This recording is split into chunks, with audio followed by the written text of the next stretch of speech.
Welcome to the Ketogeek podcast. Let's do this. Health, nutrition, fitness, low-carb lifestyle. Greetings, everybody. Welcome back to the Ketogeek podcast. Happy New Year from us. Hope you guys had a wonderful last year. We had a fantastic one, didn't we, Corey? There was a lot of growth. And speaking of growth, check this out. I'm holding up our new Energy Pod packaging. We installed the gold seal. For those of you who have not seen this or you are not watching the video, go check it out on our social media. It is everywhere, and it's gorgeous. What do you think about it, Fahad? I think it really took us a long time to get to this finalized design. This took us about a year and a half to get to this very point, and it's been long days, long nights, crazy memes, crazy hours, weird Instagram stories, and this podcast is part of the equation.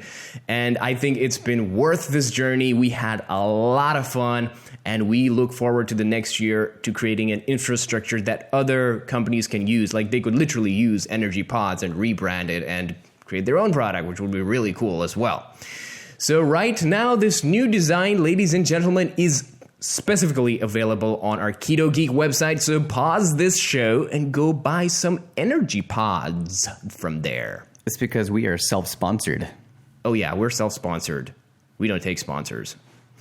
And so these pods will be available on Amazon Prime in about February as we trickle down to over there. It takes a little bit more time to get there because you have to sell us out before we replenish the stock. So that's all we have as far as the product is concerned. It's been a big moment for us, and we really couldn't have done it without you guys. So it means a lot. So thank you so much. Thank you. And speaking of all of this stuff, guys and gals, this podcast is really good. And it's a turning point for us over here as we start moving away from the evolutionary biology-related topics to an innovation-based topics. And we are so happy to find people who are like-minded, like James Kennedy, who is our guest, who is so open-minded towards experimenting and learning. And I think there's a big problem here that we really need to start addressing over here. And this goes to something that Nick Mailer, who's been on our show, has pointed out. It's called the appeal to nature fallacy. What that means is that anything that is so-called natural has a built-in halo effect that comes with it at no additional cost, of course. And it seems to be that anything that is natural is good, and anything that is synthesized by that guy in white coat in a very nicely clean facility is evil. So, and there are some justifications why people should be skeptical towards chemicals in general, but this podcast is going to address that. I can chip away at that halo effect right away with the fact that there are natural compounds out there and natural chemicals that are radioactive and are dangerous to us in high exposures. Yeah, try eating some nightshades, try eating some hemlocks, pure natural poisons, I suppose. But everything has changed and evolved over time. All the foods that we eat right now have changed. Fruits have changed. In fact, James Kennedy has a lot of those memes that are out there which show that chemically all of the foods in our food chain have been altered over time. Selective breeding and domestication have been a key role, and it is mostly driven by economic gains and people's demands. So we're all part of the equation. That's the important point to note over here. And we should not fear chemicals. Everything is chemicals, and chemicals have brought us huge breakthroughs and reduced so many costs and made our lives so better. I mean, yes, they were used in some really controversial and bad ways. Like, for example, one good example is Fritz Haber. Through his creation, we literally wiped out world hunger. We're close to it because of the fertilization and all that kind of stuff. But at the same time, his creation also costed lives of so many people in the World War. So that is also something to be mindful of. It's not the chemical that's the problem. It's the humans that use the chemicals based on their intentions and goals. That's the problem. Same goes with the nuclear reactor. You could power so many people with it, or you could just drop a bomb like in the Hiroshima and Nagasaki. So we have to be careful. And another good example that James Kennedy talks about in his book, by the way, his book's called Chemophobia. Fighting chemophobia. It's available on Amazon. Go buy it. Check it out. It is really a good book.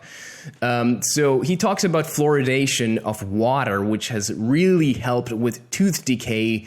And that was a necessary change considering there's so many carbohydrates and sugars and different kinds of components of foods that can really rot away your teeth. So that's something to be wary of.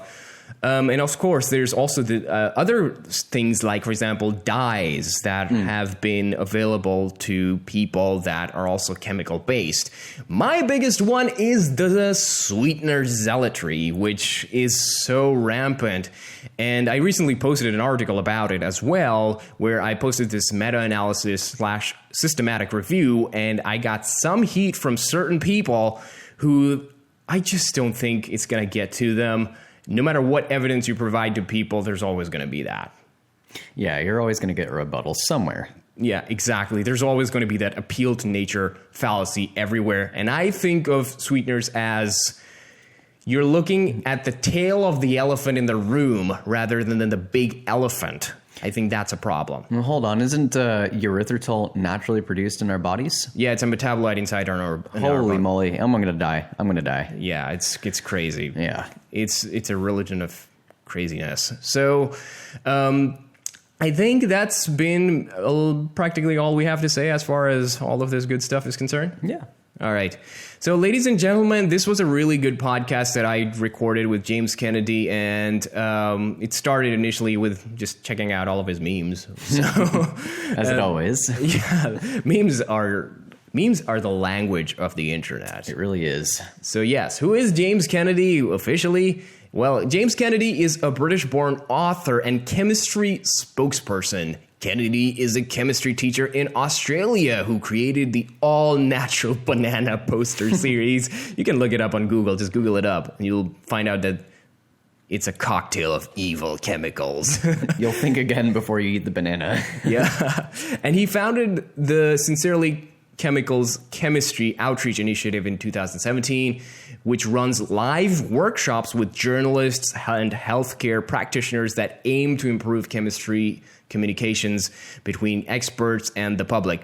Kennedy contributes to magazines, televisions, and radio interviews to talk about chemistry-related topics with the aim of improving public perceptions of chemistry. He hosts an educational YouTube channel called Sincerely Chemicals. And I think we need to, this really goes well with the bottom-up approach that we're big fans of. Like, break everything down into individual chemical components and build from scratch. And I think this might lead to, who knows, the end of nutritionism. Whoa. Boom. Ladies and gentlemen, let me bring to you this interview with James Kennedy.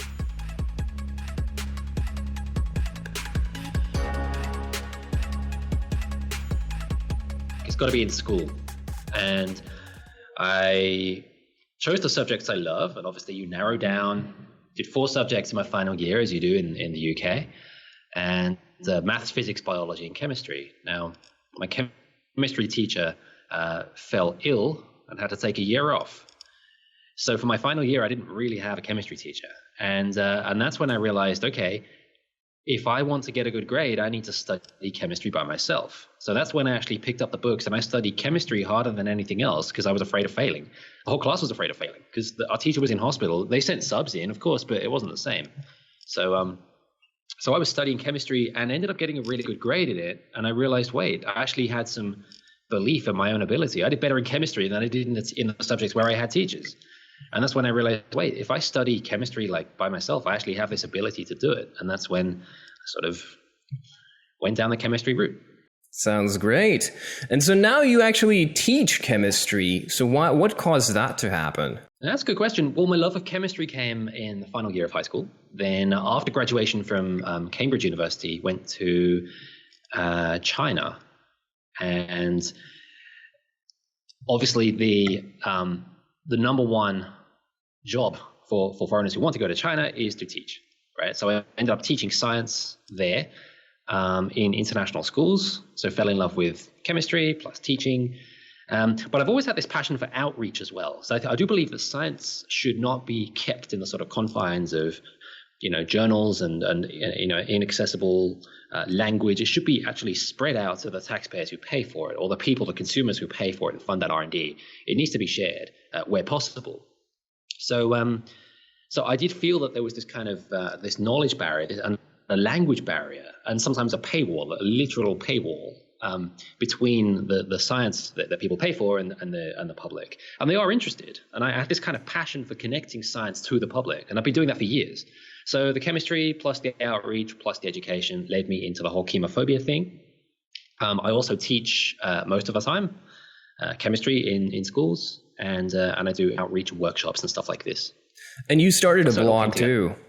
I did. That's morphed many times over the years. That was back in 2012, and it started off as like a way of keeping myself accountable for reading a book a day, and a book most days. And it was just like, okay, I'm going to read a book, and to keep myself accountable, I'm going to publish a review of the book.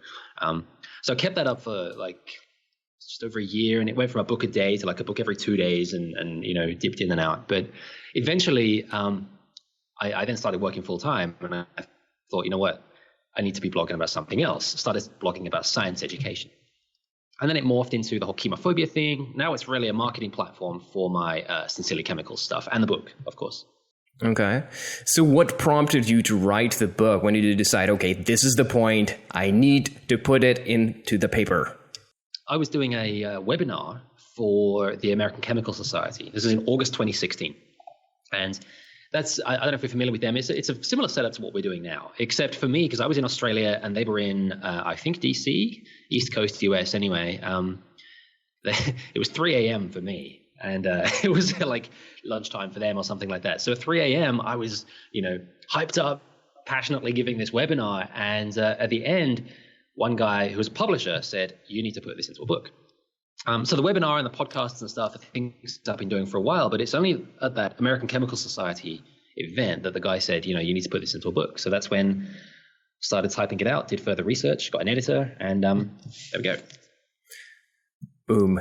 That is an amazing book. And you know what's interesting is you have those amazing memes about different fruits and vegetables and all those kind of things with the list of chemicals that make up that specific fruit. And guilty, I've actually used yours. I didn't know it was yours back like a year or so ago. I'm so sorry about that. I'll give you full credits from this point onward. That's fine. Look, that's what they're for. Yeah, but I really was curious because I wanted to find out who was the person who's doing all this kind of exploration, who had the time and the brain power to figure this whole thing out. That's kind of impressive. So really cool there. And you bring up those memes bring up a very valid point, is that we need to start thinking in terms of chemicals. Everything is chemicals. And so your book is about chemophobia. So what exactly is chemophobia and what started this madness? Well, it's always been around. It's the fear of chemicals, the irrational fear of chemicals. I mean, fear itself is irrational, but it's defined as the irrational fear of chemicals that are perceived as synthetic. And the perceived as synthetic part is in the definition because chemicals themselves are perceived as synthetic. If you look in the Oxford Dictionary, it actually says that chemicals are particularly synthetic. And that's just a public perception.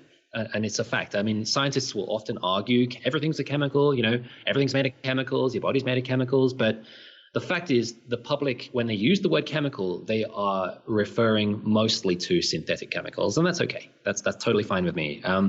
So the chemophobia is actually a fear of chemicals that are perceived as synthetic. And it encompasses a huge range of irrational fears, from the fear of gluten, the fear of fructose, the fear of anorexia, the fear of the crippling fear. I've had a student who was like, he was a Muslim, didn't eat pork, but he couldn't even see a pig. Like he would literally run away. It was this crippling fear.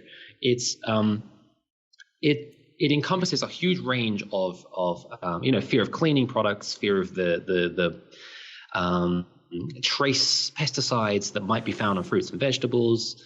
It's a huge umbrella term for all of these fears, some of which are very old, some of which are very new. Yeah, so you talk a lot about how this sort of journey began for a lot of these fears, especially when it comes to food and nutrition in your book as well.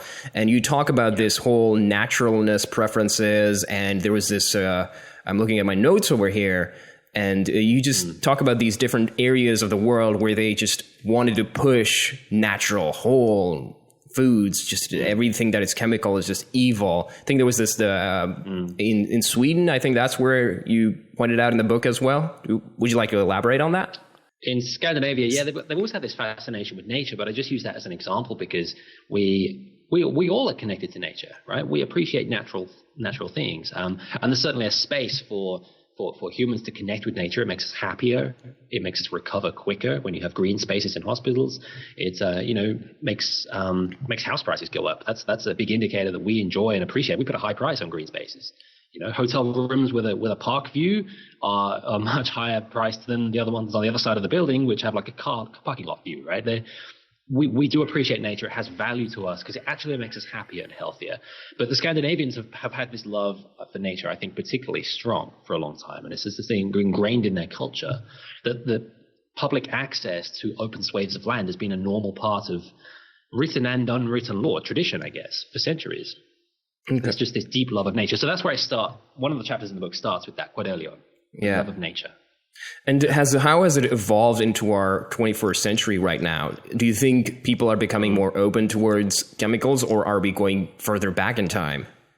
Well, chemistry is evolving, and we're constantly coming up with new chemicals, and they're entering our world. But and slowly, people are starting to accept the new ones, but I don't think it's keeping up. So, if that makes sense, we're discovering new things and using new chemicals, but the fear is probably growing slightly at the moment because the acceptance from the public is not quite keeping up with the rates of new chemicals coming out. And you also talk about something as the word natural is just a myth. And I thought your approach was really interesting when you mentioned that. And you also speak about the halo effect that people have towards natural, and you talk about a little bit about the psychology as well, which is has a lot to do with being familiar and with something and not treading into the unfamiliar. So, which was really fascinating. And I think maybe if you would like to elaborate a little bit on that, that would be really awesome. Yeah, so first of all, I think you're mentioning there's a chapter in there where I took it ad absurdum, and the editor I think wanted to take this out because it was going too far, like in terms of nothing is natural. I just wanted to insist that nothing is untouched by human influence, to the point that the chapter it goes on to say, like, farms are not natural because yes, they're green, but plants don't grow in straight lines with no weeds, fertilized. They don't become hexaploid by themselves. They don't become monocultures by themselves. You don't have no trees and no predators on any open space of land, like where there's such delicious food to eat. So farms are not natural. Jungle is not natural because we've naturally preserved it. We stop it from, say, burning down. Not jungle, but we protect certain areas. And even the act of protecting an area and keeping it natural is unnatural. And I take it to absurd levels. I mean, at the end of the chapter, it quickly becomes things like, the gravitational field of humans has had an influence into space so many, tens of thousands or hundreds of thousands of light years out. But it's the point that I'm trying to make there is that we've lost what natural really is. And I think that the chemophobia actually is heightened in upper middle class urban societies where people think that urban parks and, clean looking, healthy vegetables, they think that's natural because that's green, I guess. They've forgotten what true nature is. And true nature was actually something humans have been trying to avoid for tens of thousands of years. It's brutal. There's not a lot to eat. You have to work extremely hard and hunt and try hard to survive. We died of the simplest little cuts and flu, and it was tough. And our ancestors worked so hard to try and breed these really unappetizing little grasses and things up into the delicious fruits that we see today. And then we stick an organic label on it and go, there we go, it's natural. and I care about this so much, and I take it to absurd lengths because I want to hammer home the point that to disregard the millennia of work that our ancestors did is entirely disrespectful. They worked so hard, they toiled for millennia, and now upper middle class urban society will go, actually, no, I want my food natural. Well, you don't know what natural really is. You don't know that it's actually incredibly unappetizing. So the message is, follow the science. There are merits to eating, in a certain way. People have lost a lot of weight on paleo, for example. It's not an actual paleo diet, but the nutritional value of what you get from that diet does have some merit. So my point from that chapter really is, remember what natural really is. So I try and separate what it is that you're looking for from what is truly natural. And often natural, what people say they think is natural, is just what they're familiar with as a kid. So that's the point of that chapter, basically, to try and give credit to the people who've spent thousands of years in the fields dying at 25, trying to build the world and trying to build the vegetables that we have today, farming. And that deserves some credit. That's not natural. That's the result of a lot of hard work. That said, fresh fruit and vegetables are, generally a healthy way to go. But don't call them natural. I think that's a misnomer. Yeah, and that's my skepticism to all our paleo listeners, and they're going to probably drop out as soon as I say this, is because they bring all the fun part of the Paleolithic diet. They don't bring in the lions and the tigers and all those things that we had to battle and combat against, and the absolutely dwindling amount of nutrients that we had at that time. So if you really want to bring in the good old evolutionary days, bring in the fun part and the bad part both together. So you can smallpox. And you know what? Nobody wants to do that. I mean, yeah, you know what? This is what you bring on a very strong point here. And this is my real skepticism to this movement towards this whole unnatural and this whole food and all those kind of stuff. I think you're being a little diplomatic, but I think it's somewhat of a religious movement, it seems like. And there's so many different processes that we've learned. I mean, if you look at human beings as a whole, we are dependent on all the tools that we have created, all the knowledge, all the language that we have accumulated over time. I think that's what makes us these fascinating creatures, and understanding this chemistry is a beautiful prospect. And it was on your blog that you posted that video of Neil deGrasse Tyson as well, pointing out that if we are to innovate, we have to continue exploring and understanding all of these different components. And the beauty of this science is you have so many different chemicals, so many different components of foods. In fact, you know what? Here's my question to you. How many chemicals are there in just a fruit or a vegetable or anything? Well, it depends how you count chemical. The answer would be millions or tens of millions. It depends on how literally you want to take it. The most conservative estimate would be thousands, tens of thousands. It depends how far you want to go. Like, is each gene a chemical? It's when you get to the DNA level, what do you call a chemical and what do you call not? So, but minimum thousands or tens of thousands. Okay. And we don't label these on ingredients labels, and that's just back when we didn't know exactly what the constituent ingredients of a banana were, we would just write banana. We didn't know any more, right? Just that was it. That was considered one ingredient, and it still is now. So this is sort of this weird legacy where any new chemical, which is literally one ingredient and purified, has to be labeled as such, but old-fashioned ones that have been made centuries ago, like, grapes, watermelon, can just be written as grapes or watermelon or watermelon extract, cucumber extract in a shampoo. You don't have to write even what it is. That could be hundreds of chemicals. We've got no clue. They just write cucumber extract. And it's this legacy because back, centuries ago, we did not know any better.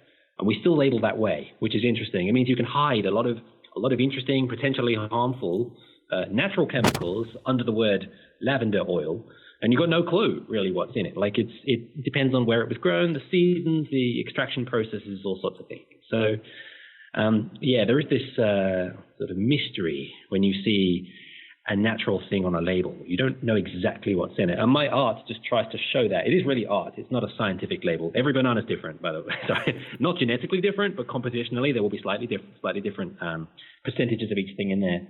It's just really to show that we don't, that nature produces things that are a lot more complex than we can. Indeed. And I think it's this evolution that has fabricated, then again, humans came in and just domesticated everything. So then this brings us to the next question, which is how have these foods chemically evolved over time? I mean, or physically evolved over time? I know that in your book you mentioned about the vitamin C content increased and also fats are also gone. Now, that's really strange and novel for me to hear. We have tended to breed foods to become larger, sweeter, easier to raise, and easier to eat. And for obvious reasons, right? So less effort, more reward. Now, reward is intended by taste buds, not so much by nutritional value. So I've tried to be very optimistic and give them a lot of credit in the book. It's true that actually a lot of the vitamin has gone down, as has a lot of the sort of the hardiness of these crops. A lot of the crops that we grow will not survive in the wild. You don't see broccoli in a forest, right? Because it just can't survive. It's too delicious and too weak. A lot of the foods that we eat are. So it's true that they've lost some of their nutritional value. But in terms of taste, I'd summarize it like this. We've tended to domesticate foods towards gummy bears. Do you have gummy bears in the US? Yes, we do. Large gummy bears. That's like the platonic ideal of a domesticated crop seems to be a sort of gummy bear. Everything we've taken from the wild has been pushed evolutionarily by us, by our ancestors, in that direction. So it's become larger, sweeter, softer, and very, very easy to eat and digest. We are heading towards gummy bears. Bingo.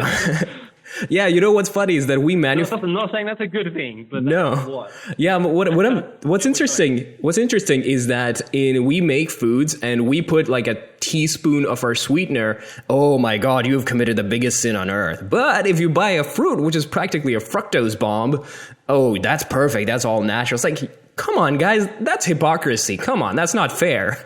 So we have our little bit gripes with that. There was a sugar-free jam that came out, and I was like, really? Sugar-free jam? How do you get that? So I looked at the label. It turns out they use juice concentrate instead of sugar. That's just sugar. So yeah. But people seem to think that's okay because, it's natural, right? There's this bias towards what nature, obviously it's not from nature, it's from people trying to make gummy bears over centuries, but there's this bias towards, well, if it came from what I think nature might be, then it's probably going to be good for me. There's this myth that Mother Nature wants to take care of us. I don't know where this myth came from, but it's really not the case. Over millennia, we've been struggling despite nature. It's faced us with so many challenges. That's why we build houses. That's why we wear clothes. That's why we, sunscreen, and that's why nature's challenged us, and that's why we've had to develop. Exactly. But there's this myth, despite that nature provides everything that we need. Exactly. And so this brings us to a very important point, which is a lot of people normally go online and look at information. They read different blogs. And so if I were to be just a normal person, how do I, knowing what you know and the little that I know from you, how can they navigate the waters? Because you gave an example, a couple of examples where you talked about how this is the name of this person, Belle Gibson, and she was trying to peddle some natural homeopathic treatments. And she said, oh, it cured her cancer, but eventually it turned out to be a pretty big fraud. So what's going on? And if you have any other examples, please feel free to throw them. Oh, look, she's I actually gave quite a few examples, but the editor said, take those out. You could get sued. Ouch. The Belle Gibson one was an easy target. So I left that one in. I think that's the only one I left in because she's been so publicly denounced. She's defrauded like 7 charities of $1 million. She's been withdrawn and denounced by Apple, constantly bashed in the media. So that one was like safe. But there were some others. There was all alone. There are many others. There are others from Melbourne who follow a very, very similar story. And it's this kind of repeating pattern, this business model that just seems to work. You can, with social media now, you can say what you like. People think you're believable, especially if you're sort of a 30-year-old beautiful woman. You're talking about nutrition, especially they're gonna believe it. Go on Instagram and you make a cookbook. They're going to start thinking it's got some merit to it. It doesn't have to have any scientific basis. In fact, with Belle Gibson, it was all a lie. She lied about basically everything. Her age, her name, her cancers were lies, her hospital treatments were never happened, her entire story was essentially a fraud. She had some mental condition. But you know, I do look actually at Mercola.com, right? In the US, you've got some interesting sort of... I can't get my head around that. And I'm going to mention that because that's also quite a major public one, and he probably won't hear this podcast. But what is he doing? Like, there's a lot of stuff coming out of there, which makes me think, what? That doesn't even, what? You know, anybody who's past middle school would be able to tell you that there's some stuff in there which is extremely questionable. So, yeah, this business model is being repeated by many people. She's not alone. Yeah. Okay, so this is what's happening in the food and nutrition world. Just to give you a little bit and a listener some idea of what's going on over here. So it's turned into a clickbait factory. 10 foods that are going to cure cancer naturally. Top 8 foods that are going to reverse diabetes without even understanding what the exact concepts are. And if you add up all of these and you look at the references, you start to understand a lot of the studies are absolutely bunk. Or they have some very, very weak observational studies in there. So it's all about creating fear and getting the click. It's kind of like the whole, if you go to YouTube, you see a similar model where the video title has this clickbait sort of title. And then there's a guy who's looking at the camera as if his head's blowing off so that you get to click on it. And then you, at the end of the video, you buy a product and that kind of stuff. So it works in short term, but it's a difficult world to live in at the moment. I think the challenge of our modern time is to get relevant information rather than this influx of unbound information around. So what are some of the parameters that you would say is like, okay, this guy is kind of legit or this gal is legit? Yeah, well, it's hard. You know, for established people, established brands, I would say, it's generally more, you can say they're generally more reputable. And I'm talking about the very old brands, you know, like the ones that have been around for, 100 or more years. I trust Cadbury on the science of chocolate, I trust P&G on these major companies are the ones who've been around for a very long time, doing this for a long time. I think are probably more reputable. The ones who are using academic references as well are also generally a good place to go, and they should put the references at the bottom, right? So I've got references in the back of my book.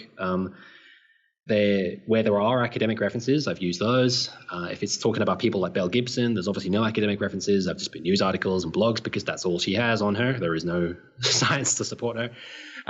But the academic references do give something a lot of credibility. So look for those. And I think that if people don't know how to look for an academic reference, if they don't know what it looks like, they need to find out.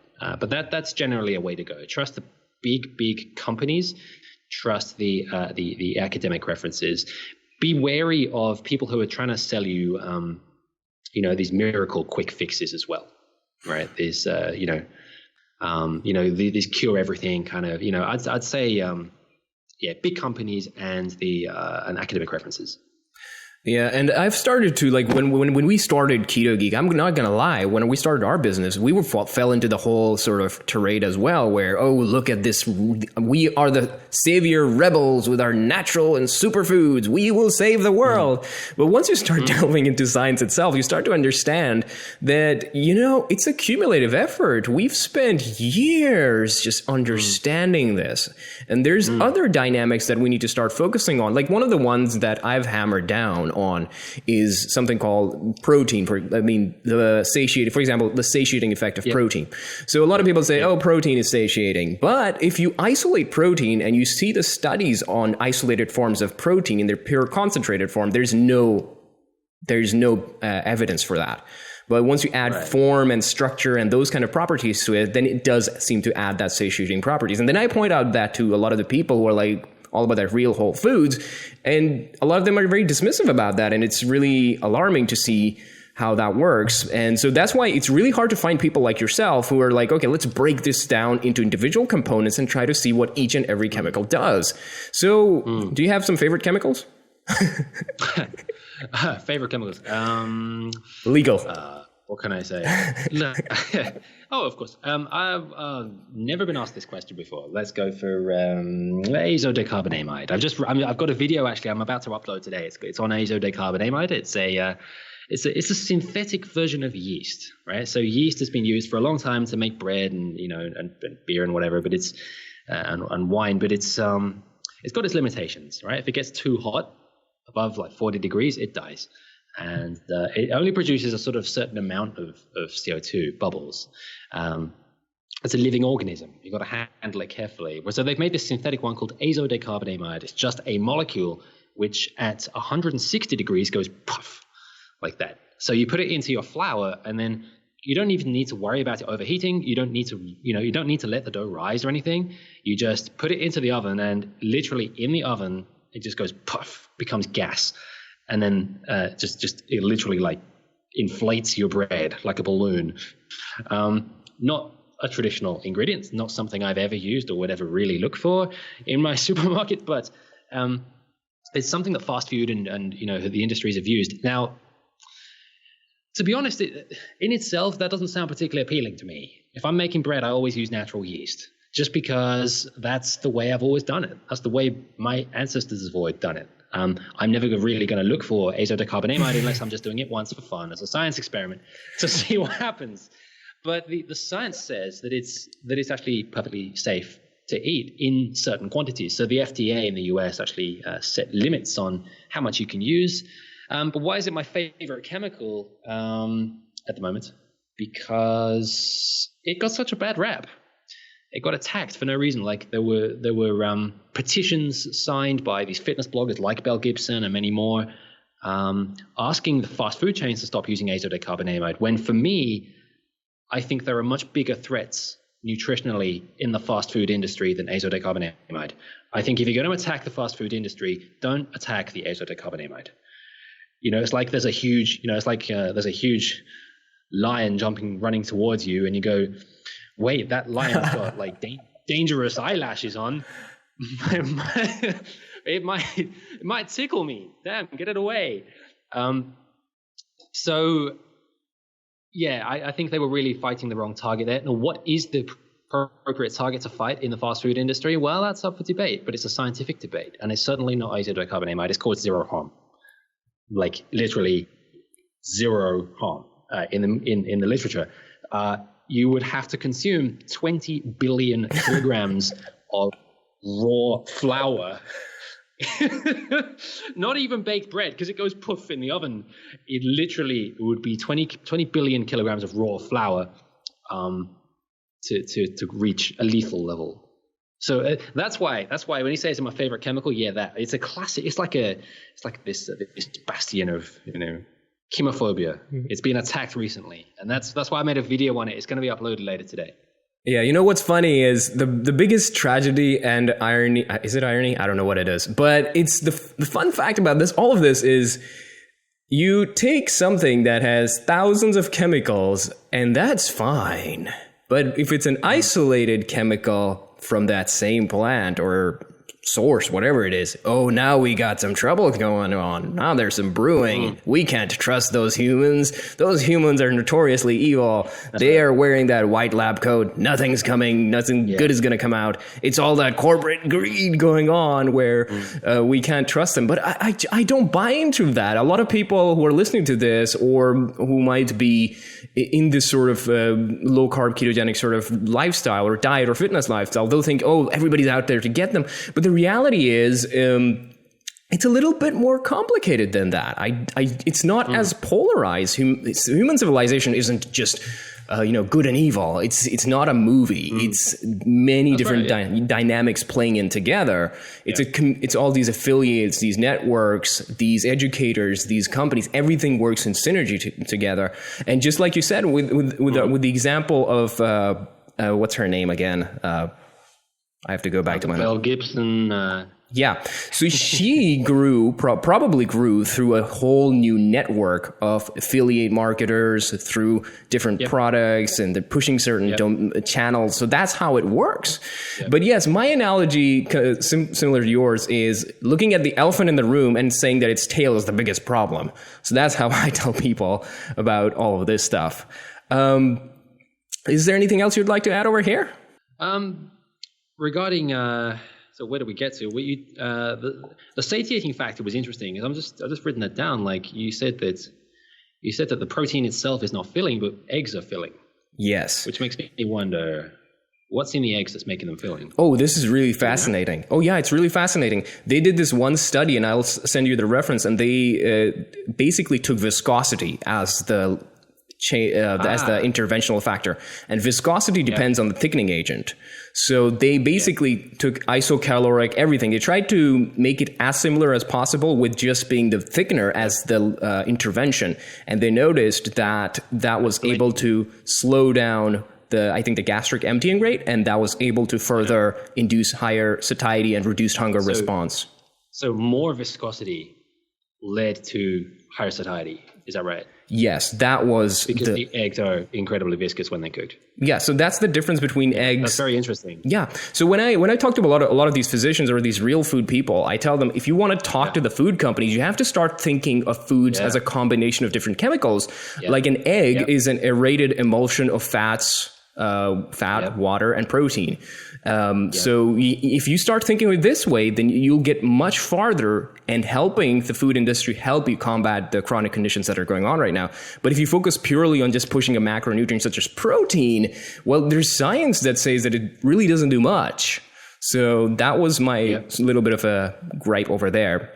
But that's fascinating to hear, actually, because recently I've been realizing that in 4 years ago, when I started breaking down all these fruits into chemicals and showing that chemicals and that everything's a chemical and blah blah blah, I did actually start to realize that there's more to food than chemicals. Because somebody said to me, okay, so if you bought all of those chemicals and they're available on the internet, you buy all those chemicals in the banana, mix them into a blender, would you make a banana? And I said, well, no, of course not. Like it's going to be a paste. And they said, well, but would it taste like a banana? Well, yeah, it would. But something wasn't quite right. Like everyone knows, if you get those chemicals and blend them, that's not a banana. And there's something missing nutritionally, even though it's not just the chemicals that make a food what it is. It's also the texture, and as you say, the viscosity, and it's the flavor, it's the aroma, and it's also, I think, the entire experience and the memories that food elicits are also really, really important. The happiness and the mood that food creates for people. Like, when people say, like, I call happiness a vitamin sometimes. Like, I don't eat a lot of desserts, but when I see like a chocolate cake, some people might say, oh, there's no nutrition in that. Well, I go, yeah, there's vitamin happiness, right? There's in moderation, these things actually, if they make you happy, then okay, like there's a value in that. And there is much more to food than just its nutritional composition, which is really interesting you say about the viscosity thing, because that doesn't ever appear on a label. Neither do the texture, even the flavor is not fully described. The memories that it elicits, the mood you have when you're eating it, that's not emphasized. We emphasize I call it nutritionism. We're in an era of nutritionism where we think that supplements and pills can replace food deficiencies. Though in some cases, yeah, but you're also lacking then the other things that it gives you: the viscosity, the texture, the flavor, the memories, the mood, the enjoyment. There's a lot more to food than just the nutrients, which is fascinating to hear. It sounds like they even interlock, like the viscosity actually affects the calorific value and the satiety factor. That's incredible. Yes, there's actually plenty of studies that basically indicate or point towards how food form and structure basically overrides the macronutrient and even the caloric load of the food itself. So like, for example, froth, they did a study in this really frothy foam, and they varied the macronutrient and caloric loads of each of these foams. But they found out that it was the foam that induced the satiety. It really didn't matter if it was more in calories or less in calories or high in a certain macronutrient or lower. So there's some really interesting stuff that's going on over here. And if I were to make a very wild hypothesis, I would say a lot of overconsumption happens starting from the mouth. starting from our eyes, and then it slowly trickles down all the way down into our body. And but this is just me just going out on a very far ahead limb, and you're literally, I'm just saying right now, you're 10 steps ahead of most of the people in the food and nutrition world, just to give you an idea. Because if you're thinking in terms of individual components like flavor, you're talking about texture, you're talking about viscosity, I'm saying you should get into this world and change it. So, but this is what we need. This is the kind of, I think the next future of food industry is going to be a combination of chemistry, biochemistry, and just health science and all that kind of stuff. But I'm so glad we are having this conversation and people are getting to listen to this, because this is literally just merging two different worlds together, and they are very tightly interwoven together. So, got anything else to add? You're not. It's not going out on a limb at all, really. I mean, it's been known for a long time that fiber is linked to satiety, right? So that's it's not that much more of a stretch to go then to viscosity, right? So I think it makes a lot of common sense to people if you put this to them, especially with the eggs example. Yeah. And what's interesting is eggs is satiating, but it doesn't have fiber. That's a weird one right there. Very interesting. Yeah. And my hypothesis on this one is it has something to do with probably the emulsifier, because it has egg lecithin in there. So it's causing that. Oh, man. We should sit down and do some brainstorming one day. Just I should come to your side, and we're like, let's go through PubMed and spend like 6 hours just looking through scientific literature. You could come up with a new product, or you could come up with a diet foam, like a slimming foam. You know, that's got like just vitamins and very little calorific value, but fills you up. There is a diet. There's a diet. All these real food people actually hate on it. There's an 800 calorie diet. I don't know if that 800 calories is a good idea. I'm not qualified enough to say that. But there is a diet that utilizes all these like super hyper palatable, super satiating foods, and they go down to 800 calories. And everybody who's in the real food, oh, this is so far away from nature. It's terrible and it's evil. And they have and they have literally research showing that they can reduce the weight and even help with diabetes and all that kind of stuff. So I'm one of those rare people who's open-minded to both sides. I mean, I like to have all kinds of foods. Don't close my options. Don't scare me off. Answer me why you want to, what you're saying. Just give me answers. But that's my approach. So, here's a question for you. What is some of the biggest milestones in the world of chemistry that you can think of? Biggest milestones in the world of chemistry? Plastic wrap, maybe. That's one of the examples. I mean, for packaging, I bought bread this morning. It came in like a plastic wrapper, something like that. Taking, stockings and other plastic sort of, clothes, packaging for people, I guess. This is an era when the benefits of new chemical discoveries were directly improving people's lives. It was so obvious. And I think that was a little peak, I think, for the reputation of chemistry. So post-war sort of advertisements actually celebrated things like cling film. Like it was revolutionary. Nylon. I'd say that was a peak for chemistry. And I think that was a bit of a turning point where people actually started to love and appreciate the effects and the benefits that chemical discoveries had on the consumer. This did change. It turned sour in, I'd say, the early 70s, when we had this sort of shift in some ways for the better, in some ways for the worse, with our attitudes toward nature. But at that time, I'd say post-war celebrations of things like plastic wrap. Yeah, what's up with plastic? There's a lot of it gets a lot of flack. You tell me what's going on. It does. I bought a the juice bar the other day. Sure, this isn't keto friendly. I'm not on a keto diet, so it's okay. One of those juices, where they pulverize like fruits and they put them into a. They said, we're proud of using plastic straws. So no, that's completely wrong. We're proud of using paper straws, right? So we eliminate plastic waste, but the lid was still plastic, right? So there's this fuss about there's this fuss about plastic straws, and yeah, it's a small percentage of plastic pollution, but the fact is most of our plastic pollution comes in the form of, bottles and large plastic packages and stuff. So what's the deal with plastic? We've now appreciated it for so long that we've started to take it for granted. A life before plastic was much more dangerous than it is now. Plastic brings you benefits in terms of hygiene. Think about the medical applications of having single-use plastic, right? Single-use syringes with no needs for preservatives. You've got sterile equipment for surgery. You've got sliced bread, literally, made possible because of plastic. And it goes on and on and on. All this hygienic plastic cups at conferences. It goes on and on. Generally, though, it tends to revolve around hygiene.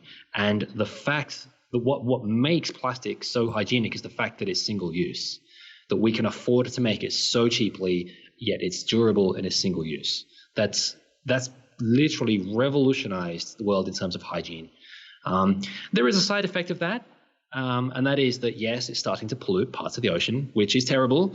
But I believe in the ingenuity of human engineers. We will get through that problem very quickly.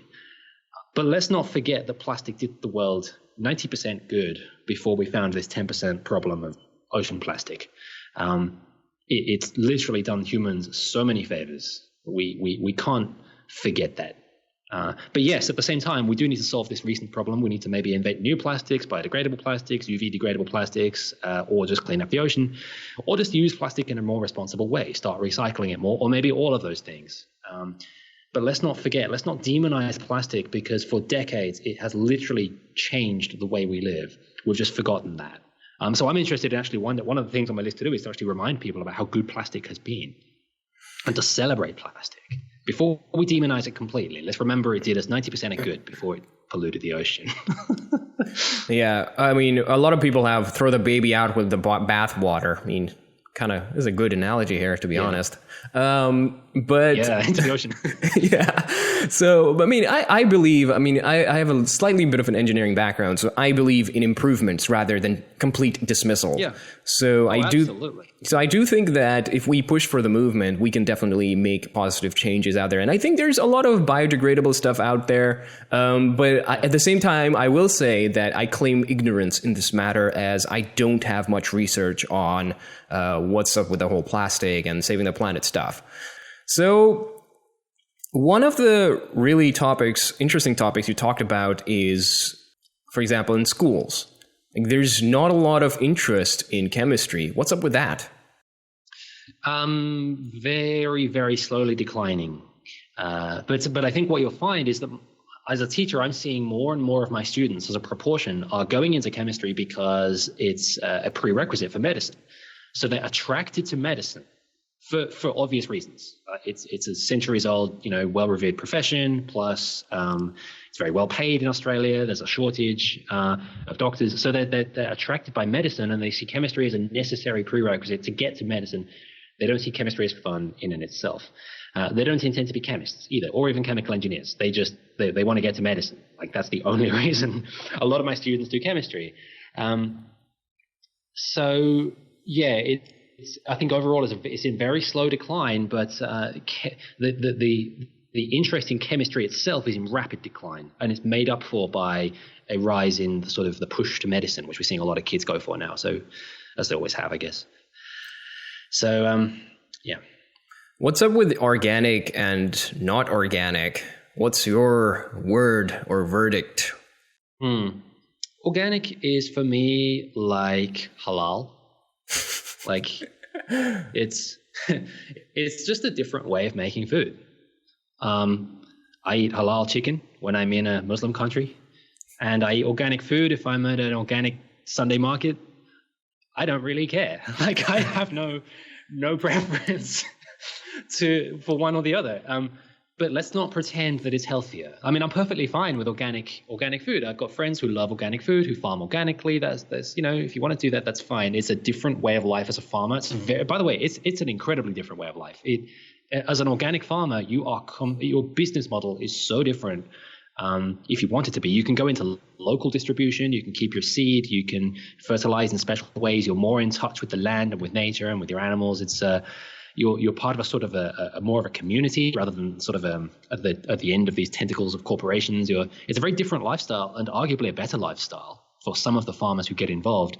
But I'm not a farmer. I have no preference. And for the consumer, there is absolutely no benefit. It's like halal. It's like a kosher. It's, if you want to go for that, then that's fine. But let's not pretend it's healthier, because it's not. And the science has shown it's not healthier. It does not contain more vitamins. It does not contain more. You'll find that there are tons of articles on this. There is always going to be one article out of 3,000 that says, we tested 100 vegetables and found that one or two of them had more vitamin K than the other. There was one article that, when you analyze enough things, you find something significant, right? So there was one article that showed that organic cauliflower contained more omega-3 than non-organic cauliflower. And I'm thinking, well, you don't eat cauliflower for the omega-3. Like, you seriously, it's gone from like 0 to almost 0. So yeah, you're going to find some studies that show organic food is healthier, but when you look at the major meta-analyses, there is no difference in the health factor. There is maybe a difference for the farmer's lifestyle, and if you want to support that, then go for it. But if you can't afford it or you just don't feel like it, then don't feel like you have to do it. It's just like kosher, it's like halal. It's just a choice. It's a consumer preference, and it's totally up to you. Don't pretend that it's healthier. I would say don't push people, make them feel guilty into going, it's not organic, you can't eat that. It's just a choice. That's all. It's like kosher. I think that's a very diplomatic way of putting it, that it's a lifestyle choice. And so, yeah. And I do have respect for that at the same time. And so for me, it's always been picking, I've been very agnostic towards organic as a whole. I'm more focused on, do I like these people? Are they a good company to work with? Or are they actually having some sort of a benefit that they can verify through some sort of actions they're doing for the community, for example, or something at all, something to just encourage them. Maybe it's a small farm that needs some edging and help. So that kind of stuff is what I focus on. And for me, if it's an inorganic farm, I'm cool with that as well. So it's not that big of a deal for me. But at the same time, so here's the question. When people go shopping, they'll look at a shampoo, they'll look at a food product, and they'll see a list of 20 chemicals that you will not find normally. Like, for example, I went and bought a nutrition bar. It had carnauba wax on it. I was like, what's going on? So how can people figure out what chemical is okay, or are these all chemicals truly vetted properly through the right associations in the government, or what do I need to be aware of? Well, I'm very aware of those brands where they say no this, no that, no this, no that. They list all these no's on the label. And we've got a very prominent brand here in Australia that does that. It's like their signature on the side of every product. They've got no, all these different things. And they are true. Like, if you look at each one of those claims, yeah, it's true. But it does have this side effect of making you think that they're all bad. Like, if they're not in there and they're proud of that, then those things must all be bad. And the effect of that is then that consumers, because they're often not familiar with many of these chemicals, the first thing they learn about it is it's bad. And then when they see that in another brand, it's a completely innocuous chemical that serves a very useful function in the other brands, they'll think, oh no, it contains carbomer, it contains SLS, I can't have that. Not knowing, the company spent a large amount of time and money and a lot of people spending hours in the lab figuring out how to put that chemical in to serve a specific purpose at great cost. They put that chemical in deliberately at great cost because it improves the product in a certain way and serves a particular function. Consumers don't tend to realize that. When all they see is the no, the first thing they learn is all these chemicals are bad. So it does have that side effect, even though they're not breaking the law. It's this weird gray area where they can create a fear of like 20 chemicals in one label and just, bash all these other brands like with a sort of, like a hand grenade. But they're not breaking the law. They're just creating fear without really doing it overtly or even without breaking the law. So that is an issue, and it's something we see here. And it can only really be, I think, solved if the law's not going to change, which I don't think it is anytime soon on that. For example, the no wax thing, like in a nutrition bar, we see things like in a moisturizer, no SLS in a moisturizer. Like, mysteriously, that's not It's like having strawberries that says contains no beef, or like it's just a completely irrelevant claim. But if people, right, it's a completely irrelevant claim, and it does create a fear. If you don't know what that thing already is, it makes you think that it's bad. The law's not going to change anytime soon, so I think the answer is just education, and actually telling people why companies put these things in there in the first place. It's for the improvements of the product, and they spent millions on researching how to put that in there and to get it to stay in there and serve its purpose cheaply and safely. That's what these companies have done. If they could get away with not putting it in there, they would not put it in there. Yeah. That's what I think consumers need to know. They're not put in there maliciously. They're not put in there because they want to somehow adding another ingredient is not going to make the company more money directly. That costs them money to put another ingredient in. They've put it there for a reason, but people don't often know what that reason is. And if the first thing they see is that it's bad, it starts off on a bad name. So the answer for me is education. Educate people why these things are in the products. And that's what my YouTube series is about. We're looking through different products, and we've got some videos coming up on what these individual ingredients actually do. And hopefully that will make people realize when they says, no SLES in my lipstick, they go, yeah, well, they'll be smart enough to know it shouldn't be in there anyway. So you're just making things up. Yeah. Smarten the consumer. That's the answer. Let's tell people what your YouTube series is so they can go and subscribe to that right now. Let's do a plug. Yeah, it's Sincerely Chemicals. So you can find that there's a banner on my website, or just search for Sincerely Chemicals on YouTube, and you'll find me talking about chemicals, and we've really distilled it down into how to think like a chemist. There's lots of chemistry videos out there with, a blackboard, and he's drawing molecules and going, this electron goes over here, and arrows and stuff. And it's very boring for most people to watch if they're not studying AP chemistry. So we were looking to make something that's not already there. And that is really distilling chemistry right down to how to see the world like a chemist. We're not teaching you this molecule does this atom goes here. We're not teaching you that. We're not teaching you how to do calculations. We're teaching how to see the world through the lens of a chemist, how to have the core values of a chemist. And number one was, of course, the dose makes the difference. Or as chemists say, the dose makes the poison. But the dose makes the difference, we call it, for the consumers. And that's really the number one defining value. It's like chemists have a kind of 10 commandments ingrained in them. It's like the dose is everything. And that's not emphasized for consumers. For consumers, the dose is not written on the ingredients. As the viscosity, the texture, the flavor, none of that's written on there. All they see is that it's there. So they kind of are so they've got this imprint to think the dose is not important because it's never really written on the label. On the ingredients of a toothpaste, you get the dosage of fluoride, but you don't get the dose of anything else. You get the shampoo, you don't get dose of anything on there. You don't get how much is in there. Whereas the dose is so crucial. You can have, for example, any vitamin if you have too little of it, it causes you ill health. Just the right amount causes you great health, and too much can kill you as well. So the dose can actually go from not just a small effect to a large effect, but from a good effect to a bad effect and back to a good effect again. Like the dose completely changes what one single chemical can do. So yeah, that's where we start with the values of a chemist, starting with dosage, and we go on to other issues as well. But check it out. It's how to see the world like a chemist, the commandments of a chemist, the core values of a chemist, and that's what we teach. It's no me standing with a blackboard, none of that. It's not boring. Try it out. Yeah, and I've checked out the videos. They're full blown. You're full blown production style, man. It's really awesome. Yeah, we went all out. We got a production studio and a production team. There's a behind the scenes footage actually. You can see that. It's 30 seconds behind the scenes. I saw that. 10 people, I think. Audio, lighting, 2 cameras, 3 cameras. I don't know, but it was a whole. We got the whole lot. We got the whole team. No, we need this. We really, at this very cusp of scientific breakthroughs, I think this is a place where we really need a lot of help because there's so much fear against chemicals. It's not a week goes by when we get some person just demonizing any specific chemical in our foods or in any food. And once again, it goes back to looking at the tail of the elephant and saying that's the biggest problem that exists on the planet Earth. So it's a little bit disorienting when that sort of mindset occurs. I had a question here, a really good one. So let's talk about real quick about preservatives. I think that's something people just think is the bane of the universe cast upon them. Amazing. Yeah, again, I think people are so far removed from that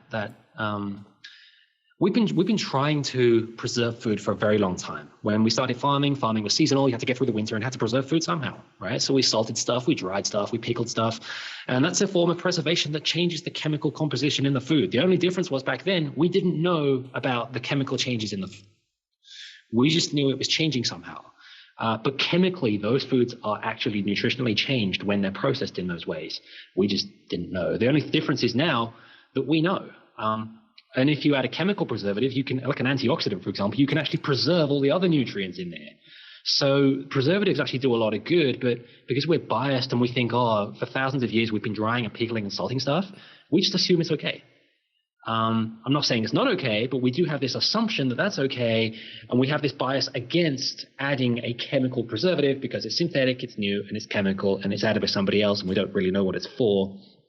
The companies will add the chemical preservative, the antioxidant, for example, in there, and we think that is, we just assume it's harmful, right? So we assume that the prehistoric ways of preserving stuff were good, and we assume that the new ways of doing it are bad, and it's just this kind of this biased risk assessment that we have built into us. That's all.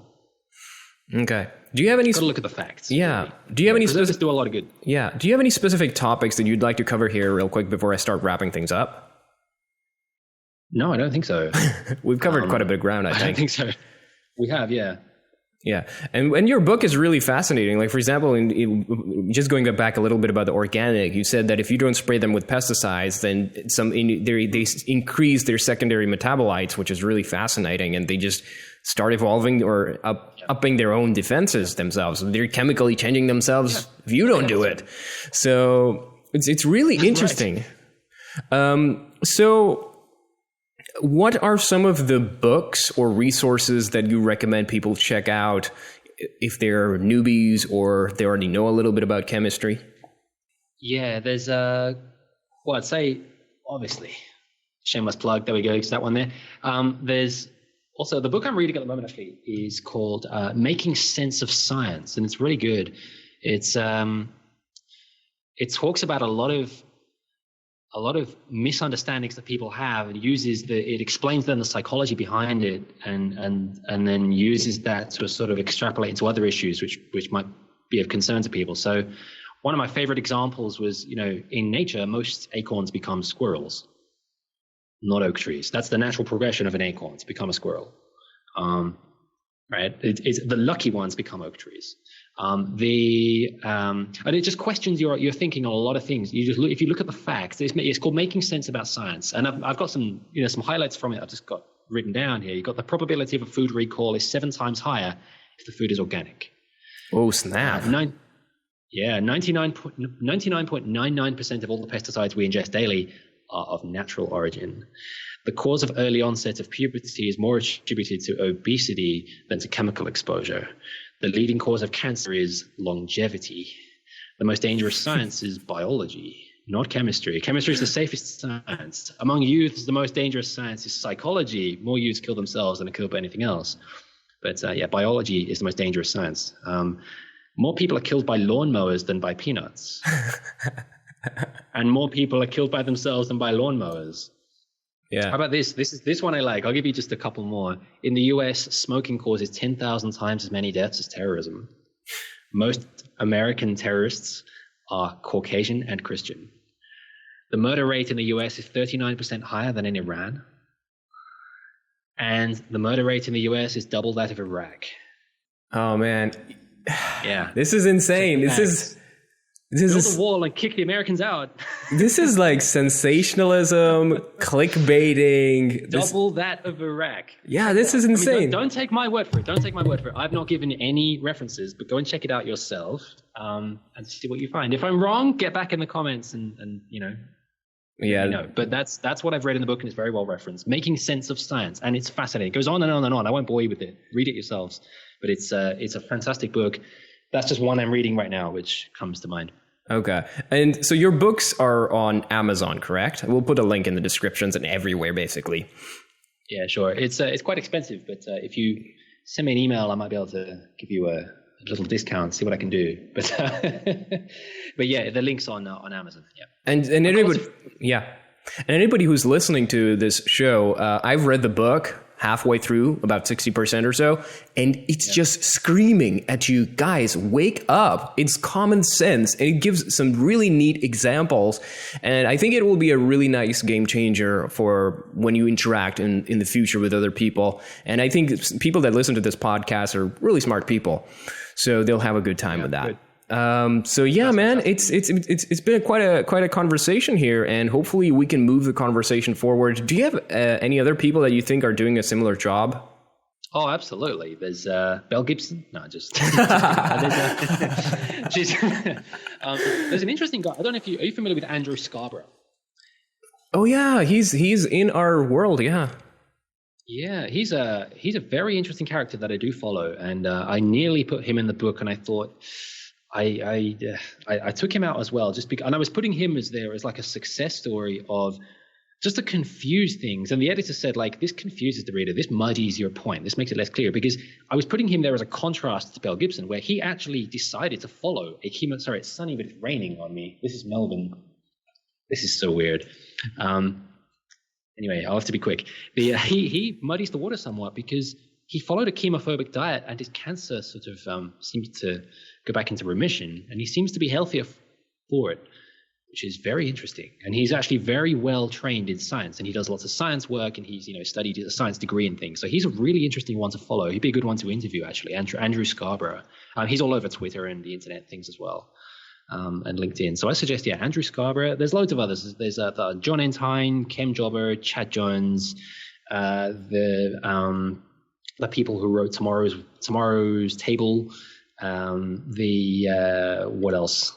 There's another one, Crop Chemophobia, the author of that one. There's the Andy Brunning from the UK. Who else? There's about 10 of them. I can send you a list. If I make it put some more thought into it and send you a list. That would be perfect. I think Andrew Scarborough would be a really interesting one to interview. Yeah. We've reached out to him. We're going to lock him in.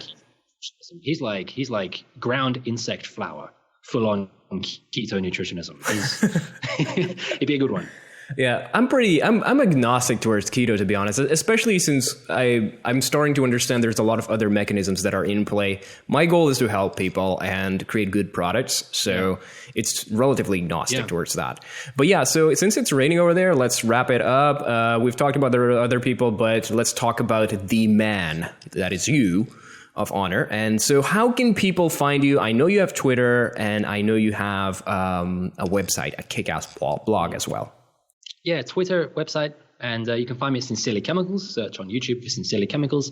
You can reach out to me there, and I do all sorts of workshops as well. So one of the things I do, I don't advertise this because most of the events are, they're not for outside publication, but we do a lot of workshops in different locations for companies where they want to promote a rational view of science. For whatever reason. It probably is because they're promoting pro-science products, and I do workshops for them based on the content of the book, based on rational way of seeing chemicals. And the audience is usually journalists and doctors or healthcare practitioners, but we do all sorts of events like that. So that's how they can find me. Workshops, email, Sincerely Chemicals, the blog, the books, etc. Do you want to spell some of these out so people who are listening can somehow tap it onto their phone? Sincerely Chemicals, search for that on YouTube, and you can find my website. Actually, I've just registered the URL. You can try chemistry.fish. That's my URL. Wait. Chemistry.fish. Chemistry.fish. Wow. Yeah, that's there we go. So go figure. So try that, chemistry.fish. If not, just search for James Kennedy Chemistry. You'll find me. Sounds good, man. Let's change the world. Let's keep a bunch of open-minded people. Let's promote a positive message, continue innovating, and do what we can as human beings. That's the way to go. Let's explore life. That's great. And it's been a great conversation. Really pleased to be in discussion with you. Big fan of I've listened to a few of your podcasts, and are very, very interesting. I actually already heard about the egg viscosity satiety thing. That elicits memories for me from the podcast. So really is an honor to be on. Please make sure you edit as well. It will be edited. Cool. Thank you. Thank you for listening to the show. You can visit us at Ketogeek.com to check out our premium keto-friendly and low-carb food products, including our infamous energy pods, made from the best ingredients we could find in the entire country. We also recommend signing up for our newsletter at ketogeek.com/signup, where you get exclusive discounts, rewards, product announcements, and the latest content we are working on. You also get a 10% discount on your entire order when you sign up. Go to ketogeek.com/signup to join the low-carb playground.